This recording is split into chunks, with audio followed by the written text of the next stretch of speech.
mortgage brokers. Hi, everyone who is on the line. This is Michelle Araujo for Newton Connectivity. Thank you so much for being here today. This is advanced training. We're here for CRM and workflows tips and tricks and figuring out the best way to use Velocity to improve the way that you're doing business. So this training session assumes that you are already familiar with the basic training concepts, like how to create an application and how to submit a deal. This series picks up on the CRM specific and the workflow specific pieces of the puzzle. So when we talk about CRM campaigns versus workflows, so we have CRM campaigns and we have workflows, they both operate off of the same idea that the system is being triggered by a specific event or a stage in your application or a new application being created, that kind of thing. The only difference is that the CRM campaigns is passive. Once you set it, you forget it. The system sends out whatever you have prepackaged to go out at the right intervals to the right people. And the workflows is what we call active CRM. And so the active CRM, again, it still operates off of the basic premise that once a new deal is created in Velocity or an application has been approved or all under conditions are met, those are just some examples, instead of sending out the prepackaged email content to the client to let them know, it gives you the chance to have it appear in your calendar instead. And so you might want to send a notification out via text, or you might want to send an email personally so you have a chance to write some personal comments in there about, you know, your client's children or their new dog or something to make it more personal. So you can definitely work with, and all of our brokers do, work with a combination of the two. And that's generally where the benefits start to come in. So as far as Velocity goes, we don't want to dictate to you how to run your business. We just want to give you more tools than you ever imagined to make it really streamlined so that you can really get the most out of whatever it is that you're doing and so that you can blow away the competition. We want you to think about stuff that no one else is doing, and Velocity can facilitate that and make sure that you're just not adding time to your day. It's actually freeing up time to do other kinds of work and bringing in business. Okay, so let's think about how this is going to work then. So here are two examples of my active CRM at work. So when I logged in today, my calendar told me that I had 2 items that showed up that I didn't put into the calendar manually. These appeared automatically because I have set them up as specific workflows. So an example of that would be a new application text message. If I click on that, it would open up and it would tell me, okay, you have a new application. This is the first name and last name, pretty bad example, test. Mr. Smith with application number such and such. This is a reminder that you set up whenever a new application is entered. So it could be entered by my assistant. It could be entered by the client filling out the application on my web application. Whatever it is, the moment that it happened, it triggered this reminder to come into my calendar. It actually has the text ready to go, the exact wording that I like, and your text would be slightly different if this is something you're interested in. And I can actually view the application. If I want to get some details about the deal to include in the message that I'm going to send, then it would remind me to do that.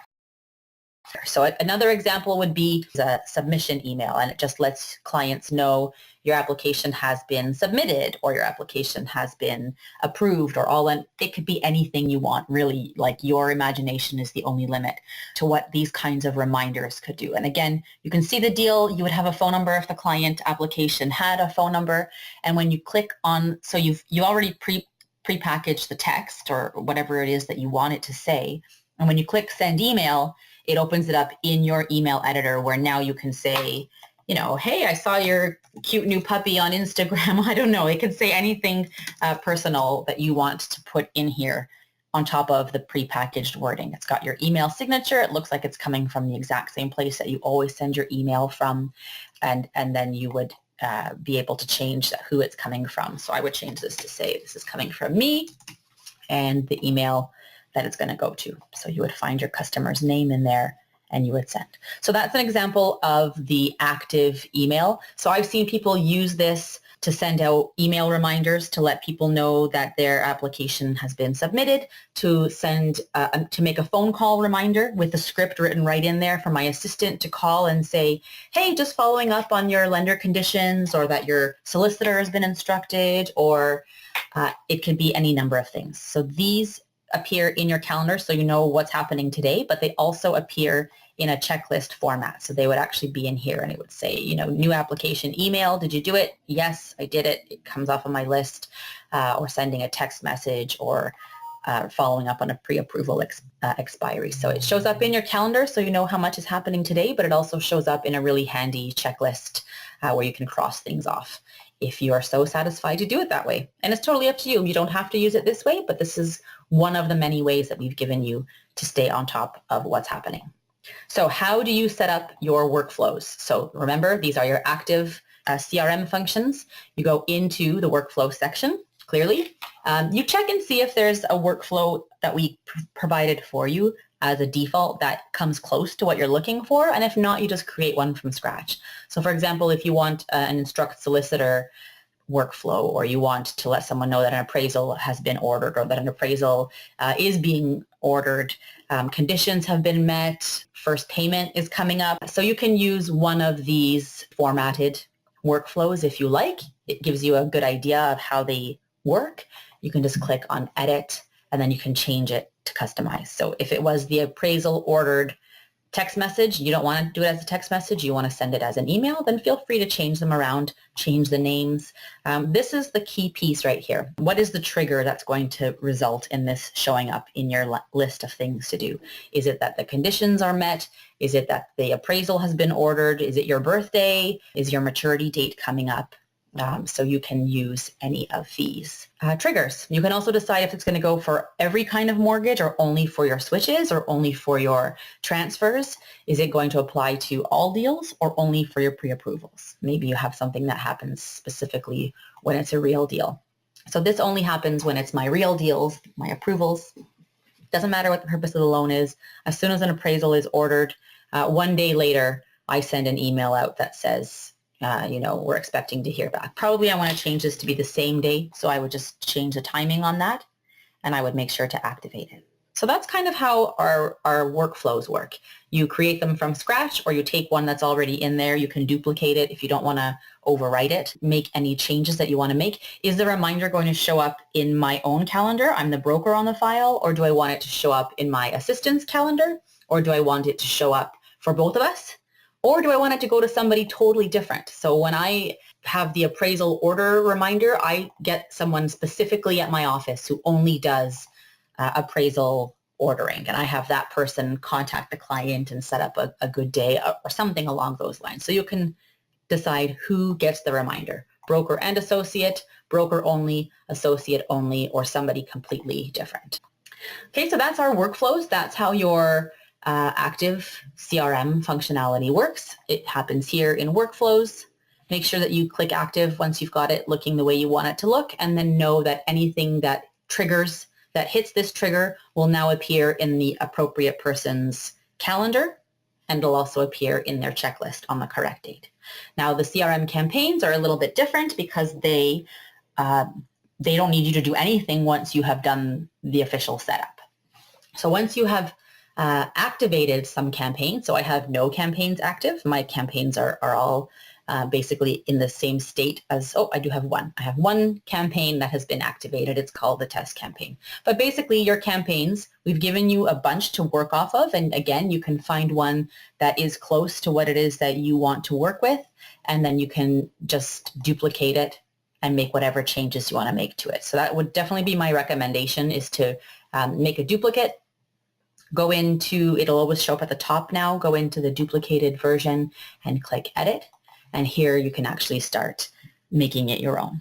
So the maturity date campaign, as an example, this is the default that has been set up for you. So it's called maturity campaign. It goes to everyone, so we don't have specific tags, but a campaign can go to specific people. It could go to only your solicitors, or it could go to only your financial planners, people who have assets over 100,000. So you can tag, you can start thinking about tagging your customers in the database. Default select just means It doesn't matter if they are any of these special tags. All I want is when somebody has a maturity date, any maturity date, I want to trigger off this campaign to start firing. So this campaign will fire if anybody meets these criteria. So we didn't do the date option. This would be more like I'm sending a one-time newsletter and I want to send it on March the 20th. That's when I would use the date instead of the trigger. So we're going to talk mostly about trigger-based CRMs. This is for only my real deals. This doesn't apply to my pre-approvals. I want it for every kind of mortgage. However, it doesn't matter to me if it's a refi or a port. The trigger is the maturity date, and I want this campaign to fire about 6 months before their maturity comes up. So as an example, this is what will trigger. Once they are triggered on this campaign, then any additional drip marketing that you have set up as well will continue to drip out. So what I mean by that is you get the initial message, and we can always click preview and see what it looks like. You get the initial message that says, oh, you got 6 months left. Oh, I should have uploaded my photo and all of my personal information in here. So I'll show you how to do that too. But this is the body of the template. Unbiased advice, you have 6 months left. This is a good time to assess your options. This sounds a little generic to me, a little cookie cutter. So I'm probably going to go in and I'm going to customize this. I'll show you how to do that. But what happens as far as the campaign is concerned, so the mechanism is that the 6 month before maturity triggers this one piece of email that goes out to the client. I'm going to customize the text and I'm going to put my photo and stuff in there, as well as 121 days later, we send another notice out that says, oh, just a few months left. Please make sure that you call me. And then at 61 days, we send them another reminder. And then when there's only 1 month left, probably somewhere in between here, I have set up a workflow item to actually physically pick up the phone and call the customer. I would say maybe around the 110 day mark, I would continue to send out this drip marketing, but maybe around this point, I would actually have a phone call trigger off in my calendar to make sure that A, my emails are not being blocked by the spam filter, and B, the client isn't, wavering a little bit and thinking they might go to the bank. So that's how, in general, the campaigns work. If you like a campaign that's in here, you just want to make some slight changes. You want to change how many days before the trigger it fires. You want to actually take out a step. You can delete a step, or you want to add one more step in there, one more reminder. You want to make it 5 reminders instead of 4. Then you can play with the actual CRM campaign itself. Now, when it comes to the content, I'll show you where to change the content. So this content is called unbiased advice. So it's worthwhile to note the names of the templates that you want to customize: term time, time to look at options, and time to act. So I'm going to make a few changes in the actual templates before I activate this campaign. I'm almost ready to go. I want to start making sure that all of my customers are getting their maturity. Now, one thing worth noting is that it's not just the maturity date on the mortgage the client funded with me as their broker. If they had other rental properties and I have maturity dates filled in for those additional properties, they could also be getting maturity campaigns firing off for those additional properties. So a lot of brokers like that feature. Okay, so I'm going to save any changes that I may have made. This is the only place in Velocity where you actually have to push a save button.